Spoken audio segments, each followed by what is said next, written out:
having one of the biggest turnouts that we have seen. Again, we had a big one in 2008. I think the biggest since 1960, if I'm not mistaken. That's the Kennedy-Nixon election. But if Bernie Sanders can bring out new voters, you know, you hear the Republicans, and they always say it this way. Well, you know, there's a pool of voters. They're the ones that come out. That's how Republicans think. You're only going to get so many. Remember what Romney said? You're automatically not going to get 47% of them. So, whereas Democrats, if Democrats are smart, they expand the map. Not reduce it. Not take people away from voting. Now, too many times, Democrats, oh, well, you can't win there. Why put any resources? That's what they said about Montana in 2006, and John Tester wins. That's what they said about Virginia in 2008 and 2006 when Webb won against Allen after the macaca comment. And then, of course, 2 years later, Obama wins Virginia. That if Democrats, and this is the problem with limited debates, this is the problem with, and we're going to talk to Martha Fuller Clark, the state senator, at 4:10 today from New Hampshire, who's concerned about these debates. And it seems to me that if we are going to have a democratic, progressive, as Bernie Sanders would say, political revolution, to the Sanders political revolution or the political progressive revolution, whatever you want to call it, really want to change things in Washington and in your city and in your state capital. It's the Jeff Santos Show. It is a Jeff Santos Show they're tuned into, and our good friend Mark Taylor-Canfield, great journalist, of course, has written for the Daily Coast, does some work with Pacifica and BBC and a lot of other great media institutions would know all about that since it's from the state. And he told me just that in the between commercials. We're going to talk about that and many other things. Mark, welcome back to the broadcast. Happy Tuesday, man. Yeah, good to talk to you in Boston. It's sort of, we've gotten some rain here, but we need it because of the forest fires, so we're not complaining. Yeah, I would guess any rain is good. And I think the friends in Los Angeles are thinking the same thing, too. Let me ask you, this a surprise, this, issue by President Obama regarding the tribe, or is this sort of expected? Well, actually, just to be accurate, it's the Suquamish tribe, and they are in Kitsap County, which is a peninsula out in the middle of the Puget Sound. And I'm personally not surprised. Seattle was the home of HempFest, the largest marijuana festival in the world for, at least a decade before legalization even happened in Washington State. So I'm not surprised. They're going to go ahead and regulate it just like the Washington State Liquor Control Board is regulating the sale of marijuana in the rest of the state. So the tribe isn't really working under any different guidelines. They're very similar, and they will be responsible for monitoring what's being referred to as drug driving, or people under the influence of THC who are driving, or consumption by minors, which is also illegal in Washington State.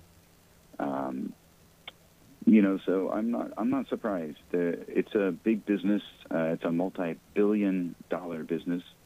Although in Washington State, the Liquor Control Board has kind of put a damper on the industry by forcing so many strict regulations that it's been really difficult for retailers to open. Out of 330 retail marijuana licenses that were issued by Washington State, I think only about 70 are actually open. And that's because the regulation is just so difficult. So I find myself, on this issue, siding with conservatives on, yeah, you shouldn't, over-regulate small businesses. These people are just trying to make some money and provide a service for the state. There's also a 20% tax on the growing, distribution, and sales of marijuana in Washington State. And I think the state has finally figured out that they've sort of priced themselves out of the market on that. And so I think they're going to be reducing some of those taxes.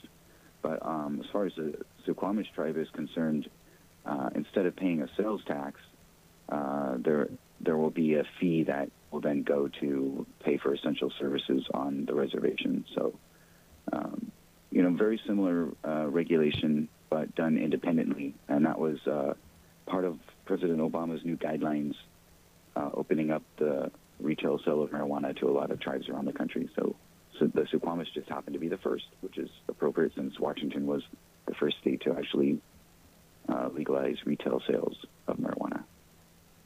Talking to Mark Taylor-Canfield here on the Jeff Santos Show. Mark, I want to get the latest on some other breaking news. That is the Seattle teachers. We'll, of course, Teacher Tuesday today. We'll be talking with Marla Kilfoyle at the bottom of the third hour.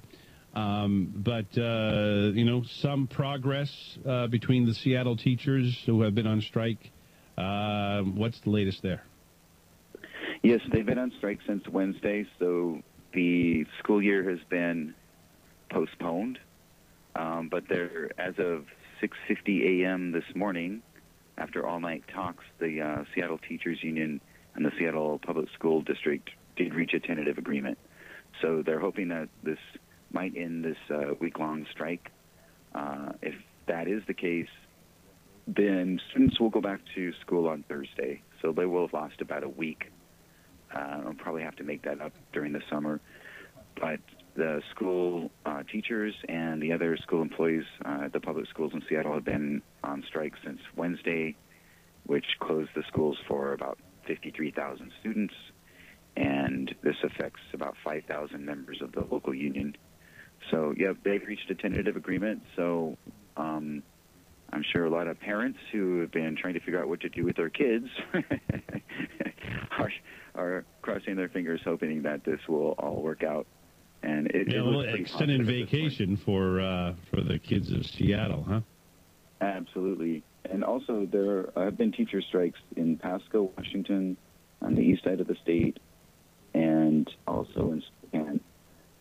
Those two school districts did get tentative agreements as well with the teachers' unions, so it looks like they'll be going back to work. But at the same time, in the South Whidbey Island School District, which is an island out in Puget Sound, the teachers there are still on strike, and they haven't reached an agreement. In fact, they just went on strike. So as we've talked about before, education is kind of a sore spot in Washington State.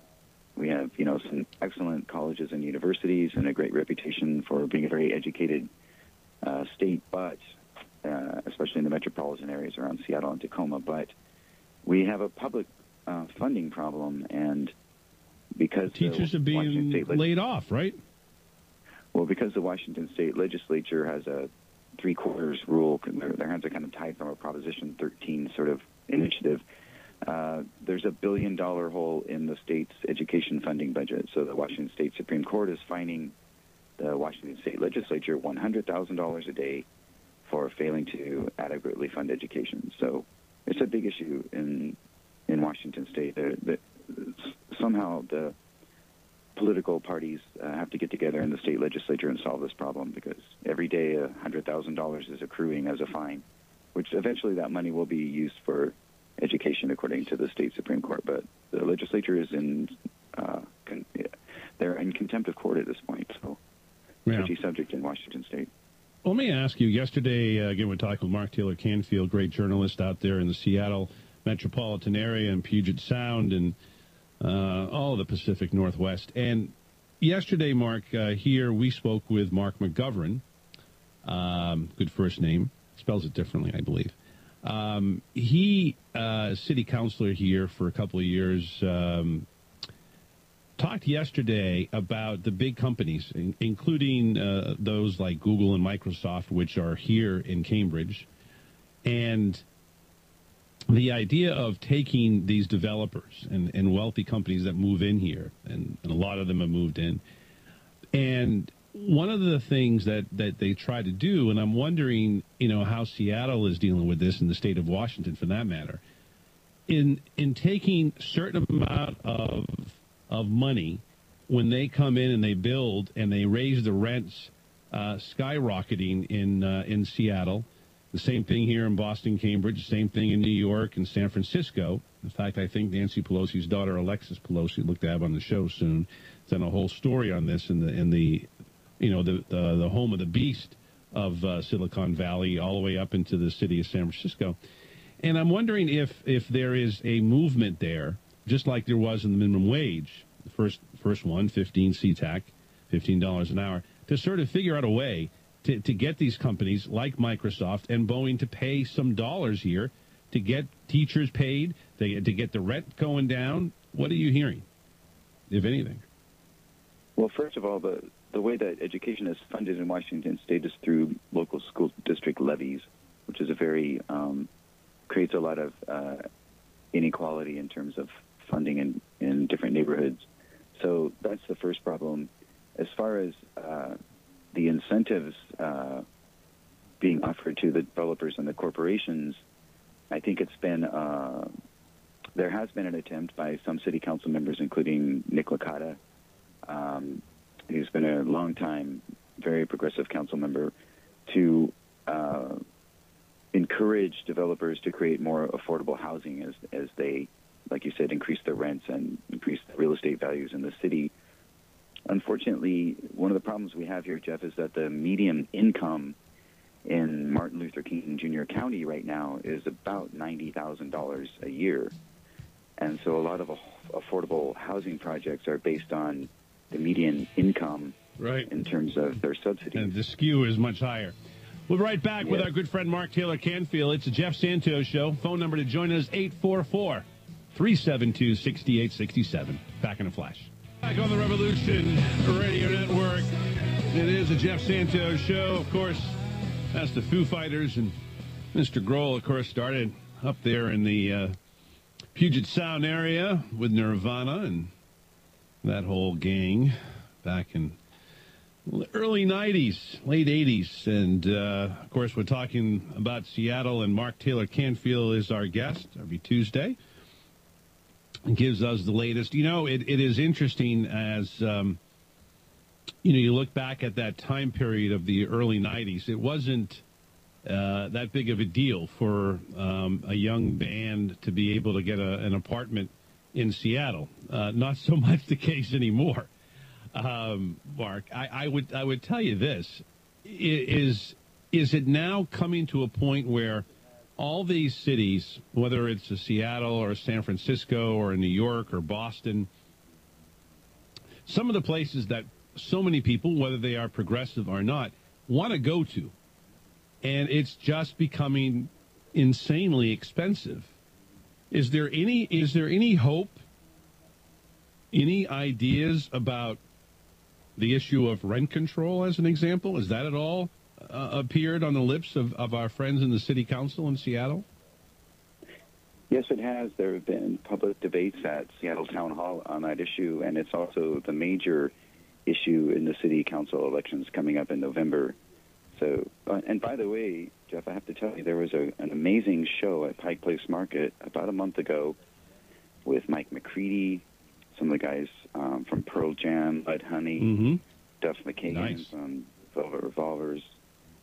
Mark Arm from Mudhoney was the singer, and they did a tribute to Iggy Pop right on top of the market roof underneath that world-famous sign with the clock, and it was amazing. It was an amazing That must have been awesome. It was free, too. It was a KEXP-sponsored show, and I think there were probably 10,000 people there. It was a great time. But anyway, yes, Seattle is becoming more difficult for artists and musicians because of the high rents. So there's always been communities in Seattle that really catered to the artistic community, and a lot of those artistic communities are being developed out. So there's a constant battle in Seattle right now. There's a battle over an old traditional punk and grunge club called Shorty's, the Belltown district of Seattle. And yeah, the developers want to tear down that building. So there's a big fight with the city council over getting some kind of historical preservation landmark status for the building to save this club. But it's a continuing story. It's actually happening so fast that it makes your head spin. And it is not an exaggeration to say that you can leave the city for a couple of weeks, go on vacation, come back, and not recognize your own neighborhood. That's how fast the development is happening here. Maybe only faster, perhaps, in China, but in some areas of China. But it's crazy. And that is actually a big part of the scene here, economically, investment-wise, is Chinese investors. There's a big trade economy that, you know, there's billions of dollars that come in from Asia at the port of Seattle every year. So there's a lot of money coming from Asia. There's Amazon has been there's been some backlash in the local media against Amazon because of the influx of people, the amount of real estate they're renting in the city. And so there's this question in the air, which is, you know, are they responsible community partners? Have they really reached out to the community and sponsored, you know, social programs or tried to, you know, help out with the affordable housing crisis here? And they're getting some criticism. So it's a really fast change for the culture in Seattle, and the artists and the musicians are just struggling to survive and make it happen. And all I can say is I hope some of this money ends up going to the arts and the music scene, because a lot of people could sure use it. And somehow back in the 90s, some of those record labels came up from L.A. and signed a lot of bands and threw a lot of money around, and that really helped the scene. So no, it certainly did. And I think, you know, it's going to be interesting to see, you know, not only in the music industry, but whether or not these artists and those in the local community that, you know, are part of the entertainment and part of the academic communities, and kind of join together and start saying, look, this is ridiculous.